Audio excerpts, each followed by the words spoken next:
Salve, meus nobres, um bom dia, um bom Vasco, um bom café da manhã para todos nós. Hoje vamos analisar a decisão da tutela provisória número 2020/232. Na verdade, é número 232 do ano de 2020, proferida pelo Superior Tribunal de Justiça, a qual teria suspendido a eleição de sábado, 7 de novembro. Beleza? Hoje, venha comigo até o final do vídeo, porque hoje, no dia 10 de novembro de 2020, você está onde? Está no Maca Vasco, aquele canal. Sou o Sérgio Maca, que todo dia às 7 horas da manhã te traz as notícias do nosso Vascão, uma análise, ponto de vista, tudo para fundamentar o seu discussão e quantas discussões nós temos aqui a respeito das eleições dos Vasco. Infelizmente, né?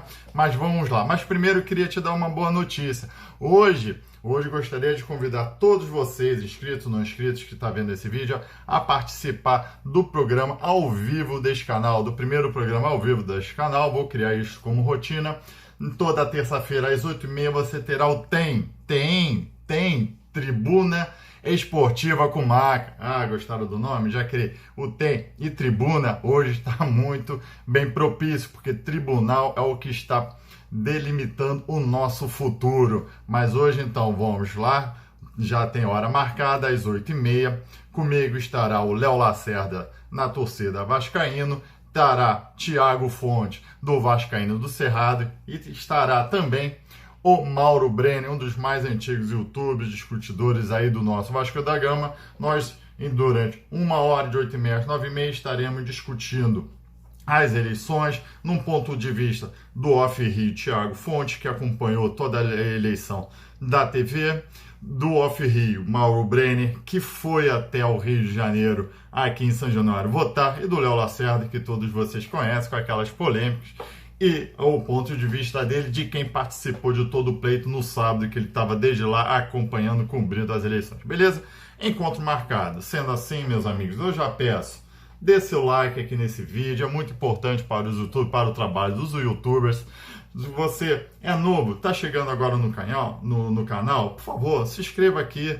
Tá vendo essa marca d'água vermelha aqui? Te leva para o link para a inscrição do canal. E compartilhe, se você quiser, este vídeo para todos os vascaínos, nos seus grupos de Zap, Facebook e Telegram, para todos ficarem cientes, porque hoje é um assunto polêmico. Eu vou analisar a decisão proferida pelo senhor ministro presidente do STJ, senhor Humberto Martins, que teria causado todo aquele reboliço lá nas eleições. Eu vou utilizar um argumento aqui de leitura. Por favor, não me leve a mal, eu não gosto de utilizar isso, eu gosto de ficar falando sempre direto para a câmera, mas eu não quero cometer erros, principalmente ao falar da decisão proferida. Eu quero falar ipsilitris o que está na decisão proferida e os meus argumentos, beleza? Mas, antes de tudo, obviamente, aqui eu quero contextualizar o fato ocorrido no dia 7 de novembro de 2020. O advogado do Vasco teria recebido o e-mail do advogado de Fausto Xerene Jassos, o Mussa, o presidente da Assembleia Geral, com teor da decisão proferida pelo presidente do Superior Tribunal de Justiça, o senhor ministro Humberto Martins, que suspende a decisão do Tribunal do Rio de Janeiro, que determinava as eleições presidenciais para este último sábado. Sendo assim, a chapa Mais Vasco no Rumo Certo e a Sempre Vasco, ou seja, Júlio Brandt, Jorge Salgado e Alexandre Campelo, entenderam que a Assembleia, a votação tinha que ser suspensa. O Levinciano e o Sérgio Frias entenderam que não. Depois de alguma discussão, as eleições continuaram a decorrer e a discussão é se ela tem que ser suspensa, se ela foi suspensa ou não, se ela foi cancelada ou não, se aquele ato foi válido ou não, se aquele ato, na verdade, é existente ou não. Primeiro já discute-se a hora ao qual esta decisão teria chegado ao Vasco da Gama. Teria chegado às 8h30, 8h35, até de acordo com a coletiva que o Levinciano concedeu hoje. Ele falou que às 8h30 da noite eles foram cientificados da decisão, beleza? Num primeiro momento, eu gosto, antes de analisar uma decisão judicial, de buscar a íntegra do processo, cópia da petição inicial, que é o do pedido do advogado, os documentos ali então. Só que o site do STJ está fora do ar já há um bom tempo, e não obstante, o sistema de processos, protocolos já tem voltados por causa de um ataque cibernético. Pois é, o nosso Superior Tribunal de Justiça, um dos maiores, mais abrangentes do Brasil, sofreu um ataque cibernético e está fora do ar já há muito tempo, sem background, sem backup e tudo mais. Aí eu te pergunto, é o mesmo judiciário que está me garantindo que a votação online é extremamente segura? Aqui é só uma provocação, eu sou a favor da votação online, óbvio que eu sou, facilita para todo mundo, mas é contraditório o STJ ter recebido um ataque cibernético, ter acabado com o site lá, a gente não ter acesso aos andamentos, processos, cópia das peças e tudo mais, e o judiciário me garantiu, não, faça as eleições online aí que é extremamente segura. Enfim, depois há também um imbróglio que tem que ser discutido, beleza? Vamos lá, que é a hora que foi proferida a decisão judicial. Como vocês podem ver aqui na tela, foi proferida no máximo às 7 horas e 4 minutos da noite, às 19 horas e 4 minutos, ok? As eleições começaram às 9 horas da manhã, ou seja, ela foi proferida 10 horas depois do começo do evento ao qual quer ver suspenso. De novo, 10 horas após o início do evento, com o dia todo transcorrido praticamente. Beleza? E ademais, há sempre uma discussão de que o advogado do MUSA, a gente fala advogado MUSA, não dá sempre baixo. Se eles são as mesmas pessoas, não quero saber. A princípio, quem ajuizou a demanda foi o MUSA. E urge verificar isto, porque há uma alegação de que este advogado teria assegurado esta decisão até que é sempre Vasco visse que ia perder as eleições e para aí tentar melar tudo. Isso tudo entre aspas, não é a minha opinião. Mas tem que saber, se essa decisão foi proferida ou colocada no sistema, não tem como a gente apurar, eu pelo menos não consegui apurar, mas pela assinatura está às 7 horas e 4 minutos e só foi ser apresentada ao Vasco, e-mail encaminhado ao Vasco às 20 horas e 35 minutos, ou seja, 1h30 depois.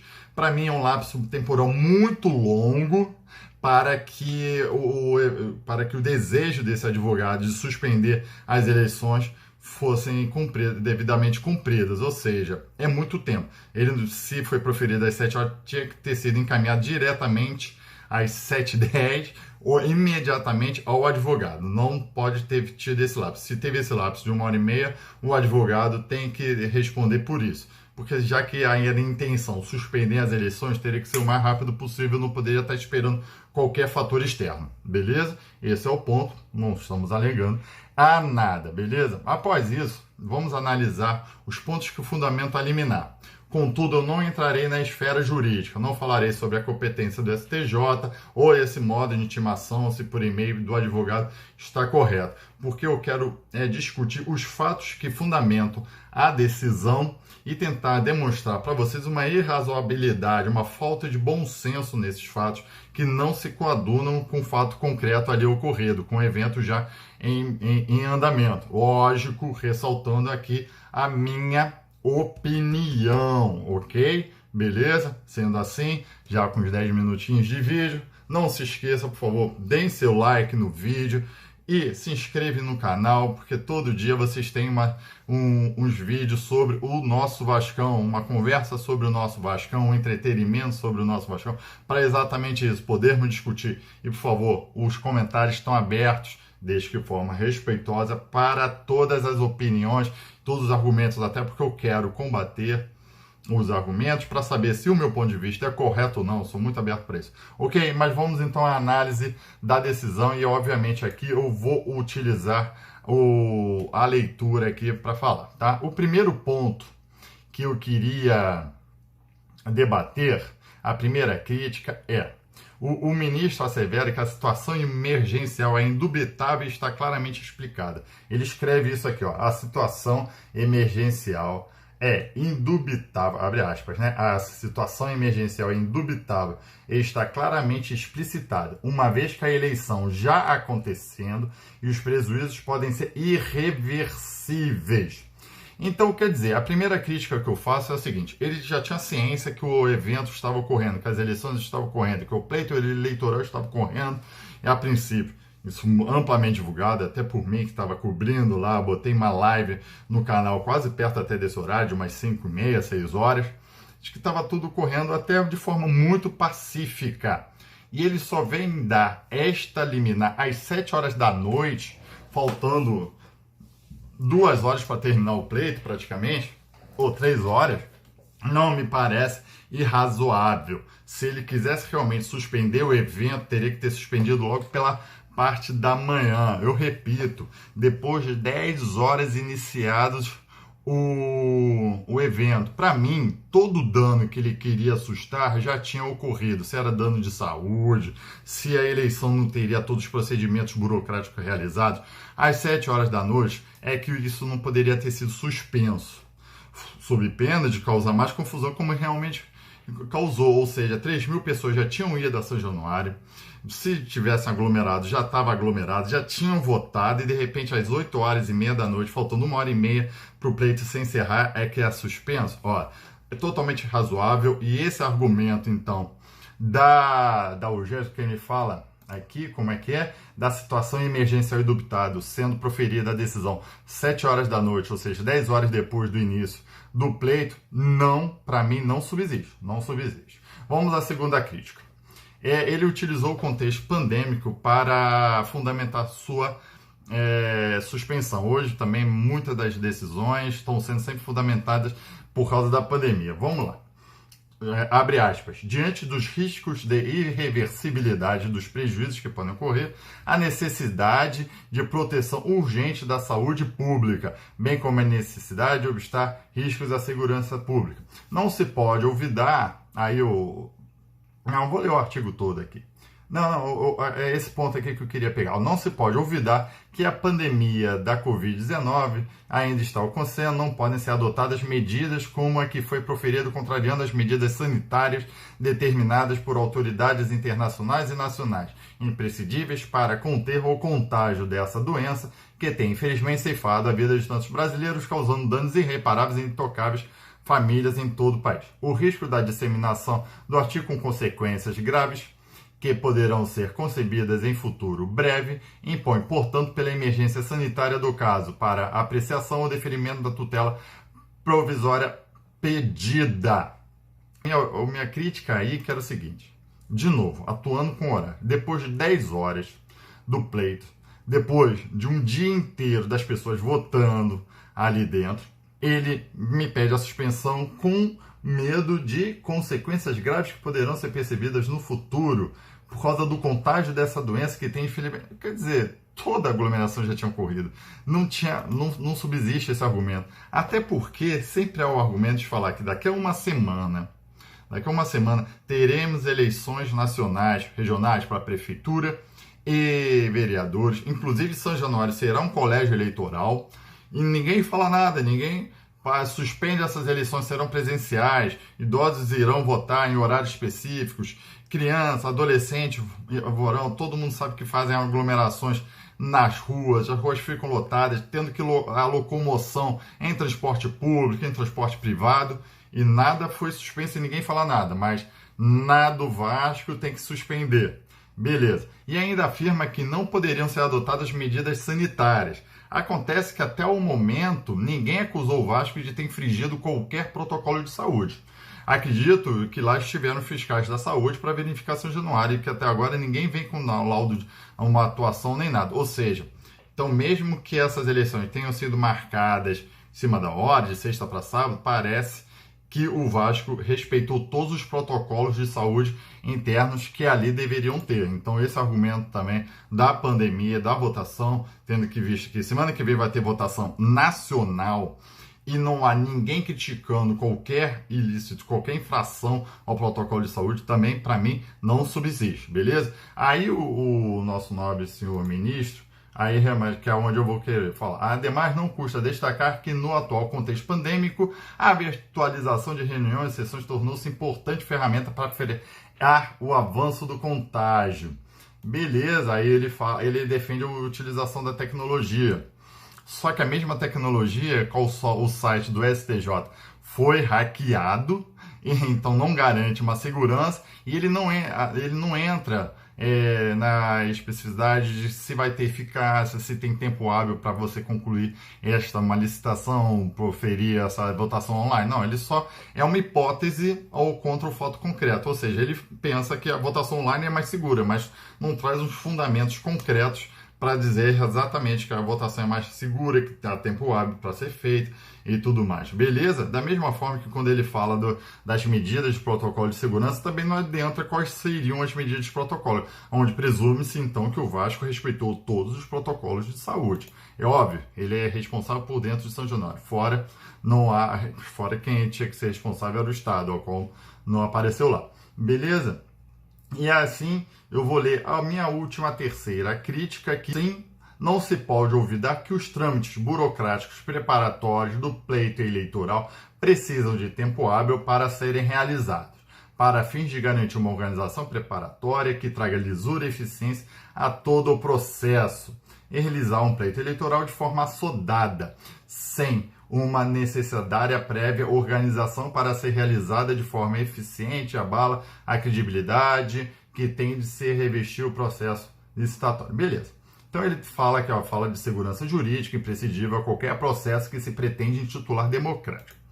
Ok, só que também eu não vejo nenhuma chapa alegando que o Vasco, aí talvez a gente até tenha que parabenizar o Alexandre Campelo, que o Vasco, nesse momento, tenha infringido qualquer ponto do seu estatuto quanto às eleições. Ou seja, todos os trâmites burocráticos, a princípio, teriam sido muito bem realizados, tá? Fora que a alegação de que muitos eleitos não puderam votar, que isso prejudica, isso também afeta a todas as chapas. Então, quer dizer, a princípio, teve lisura o processo eleitoral, aquela eleição de sábado estava dentro dos conformes do estatuto. E ter sido marcado de sexta para sábado prejudicou todos os vascaínos votarem, possivelmente, de repente não, mas nenhuma chapa, a princípio, teria sido beneficiada ou prejudicada especificamente, né? Eu escrevi aqui, se estivesse tão preocupado que o evento fosse paralisado, teria dado uma ordem específica para tal, para ser cumprida imediatamente com sanção estipulada, o que no dispositivo da decisão não há. O que eu quero falar com isso é o seguinte, para terminar aqui a minha quarta crítica, na verdade, a esta decisão. Se era desejo do senhor ministro Humberto Martins de paralisar aquele pleito, teria que ter deixado explícito no dispositivo da liminar o mandamento da ordem, suspenda esse pleito, pare agora, prazo que teria que ser imediatamente, a sanção cabível, ou seja, multa de R$1.000 ou prisão. Ele nem pode determinar prisão, que isso depois é uma esfera da esfera criminal, mas multa, a polícia recolha todos os materiais da eleição. Então, na decisão, ele apenas fala que é para suspender a decisão do senhor desembargador Camilo Roulieri, que é o do Tribunal do Rio de Janeiro. Ele não dá qualquer ordem de paralisação, de suspensão, cancelamento. Ele não entra nesse mérito. Então, ao meu ver, a eleição continuou corretamente. Se fosse intenção do senhor ministro da Justiça em paralisar aquele pleito, ele teria que ter dado essa ordem, teria que dado um prazo, provavelmente imediatamente, e a sanção ali aplicável, o qual não foi. Beleza? E essa ordem não é presumida.